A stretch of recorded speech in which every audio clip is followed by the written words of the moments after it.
back, everybody. Ladies and gentlemen, my next guest tonight starred in the Emmy Award-winning sitcom Derry Girls. You can now see her in the new Netflix series, The Decameron. Please welcome to The Late Show, Saoirse-Monica Jackson.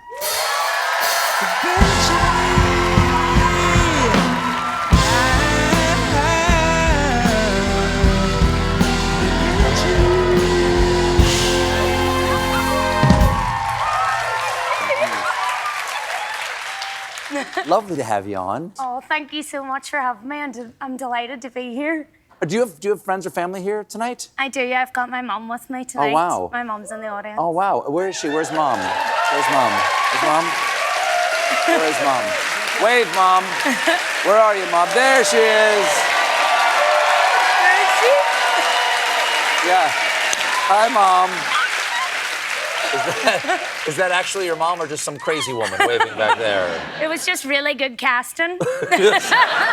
For the people who don't know out there, Derry Girls follows a group of high school students in Northern Ireland in the mid-1990s, before the end of the Troubles. Were you surprised that a show with such thick accents became so popular over here? Well, obviously, at the time, I didn't realise it was such a thick accent. But, you know, I thought from the start when I read the scripts that it was amazing. And I think being a teenager and growing up and being part of a big family is always a universal topic. And, of course, it was hilarious. Here are you with the other Derry Girls right there. Yeah. You're from a big family? Yeah. How big of a family we're talking here?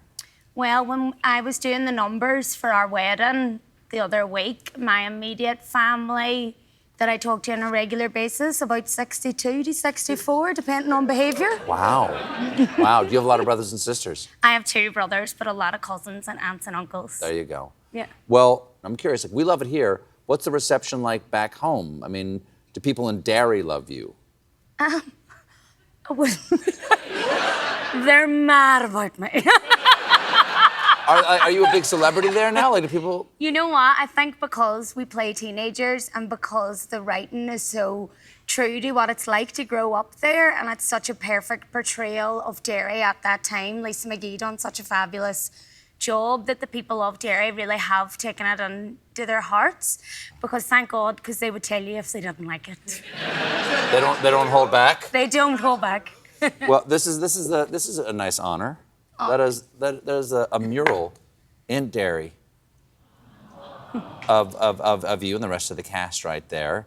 When did you find out about this?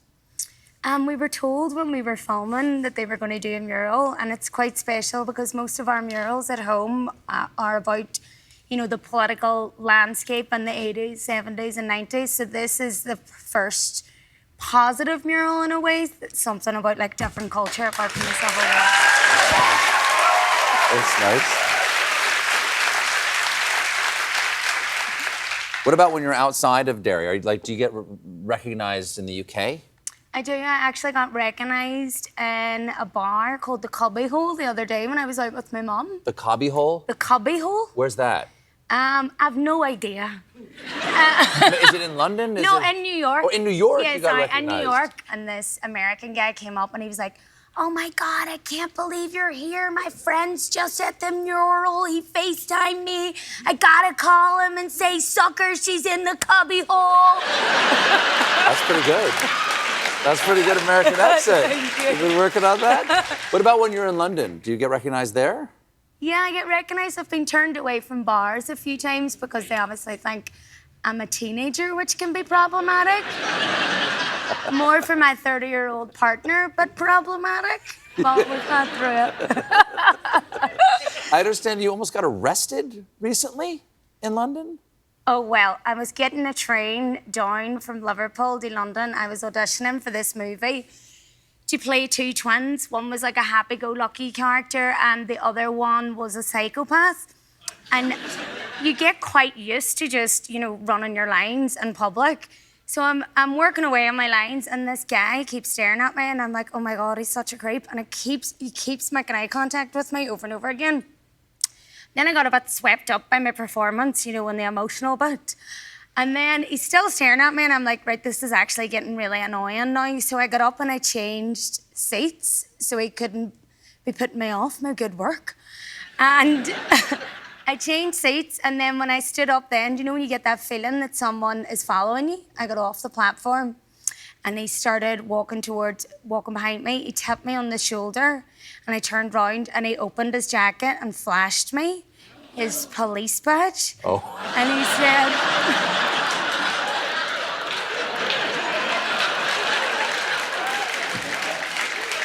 And?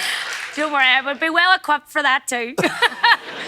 He flashed me his police badge and he said, "Ma'am, I don't mean to alarm you, but I think you're having a psychotic episode." And you know, as like a fairly stable person, you have to question when someone says that to you. "Am I having a psychotic episode?" And he said, You're making rapid eye movements, you're crying, you're twitching, you're smiling." And I said, "No, geez, I'm just an actress." A good one, evidently. That's quite a compliment. Well, now you're in the new Netflix series, The Decameron, with Zasha Mem and Tony Hale. What's it about and who do you play? I play a character called Misia. It's a dark comedy set in the 1300s that follows a group of nobles and servants as they're invited out to this villa in Florence to ride out the Black Plague. And as we've seen during COVID ourselves, it sort of heightens everybody's selfish and insane qualities. You've got a great haircut for this character. Yeah. That's you. Yeah. That's you right there. That's right. Yeah. So you're a servant girl. I'm a servant girl. Mm-hmm. And I'm a servant to Pampanea. She's sort of like a downtrodden servant who's very eager to please. She would do anything for her mistress. I'm just curious whether your family is impressed with you, because some people might be worried about their kids going into the arts. You know, it's going to be a sort of an unstable life. You don't know what it's going to be for them. Mm-hmm. But now that, you know, you're so successful and you've got all these opportunities, what do they say? Are they encouraging?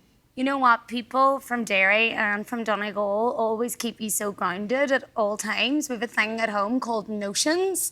And my family... Notions? So Don't have notions? Don't have notions. That's to have, like, ideas above your station. Mm-hmm. So my family and my friends definitely keep me in check on that. When I showed my parents the Decameron, they told my grandfather that they had watched it. And I came home to visit him and went into the house and he said, "Well, love, I hope you brought that Netflix DVD, what the..." And I said, "It's not..." I said, "I've already told you it's not a DVD. It's a login. I need to log into my Netflix." He said, "Are you telling me now, Pet, that your parents are above me in the food chain? I am not up there with your parents on the pecking order." I went, "Fair enough." So I logged in and I let him watch it. My mum took him out for lunch a week later and he lands into the restaurant and slaps down like a magazine cover that I did a couple of months before that and said to my mum, look at that, isn't she gorgeous?" My mum said, "Yeah, I know, I gave you the magazine cover, what's your point?" He walked around the entire bar and restaurant showing it to everybody. And everybody was like, "Actually, that's the wee girl from Derry Girls, she's lovely." And he said, "My point exactly." He said to my mum, "If I was her mother, I would ring Netflix, tell them to cancel it. How did they make her look so bad?" So my mum told him, obviously, do not tell our Saoirse this. Obviously he did. He rang me up and he said, "Well, I've watched the Decameron, Pet." And I said, "Oh, what did you think of it?" He said, "I'll let you take a guess." He said, "You thought it was fantastic." He said, "Couldn't be further from the truth. It's nothing like Game of Thrones." Saoirse, thank you so much for being being so here. Lovely to much. meet you. The Decameron is out now on Netflix. Saoirse-Monica Jackson, everybody. We'll be right back.